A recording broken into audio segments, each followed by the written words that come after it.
ดีเอฟซีพ่อแม่พี่น้องตอนนี้เขาสิไปหาเฮ็ดละโงกเมียถาอยู่ดอนเนาะ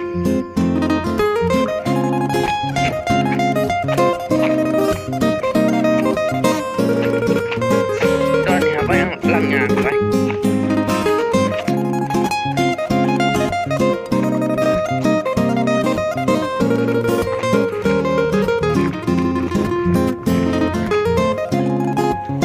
ว่าใครให้ละโงกยังเดือดพดมันกำลัง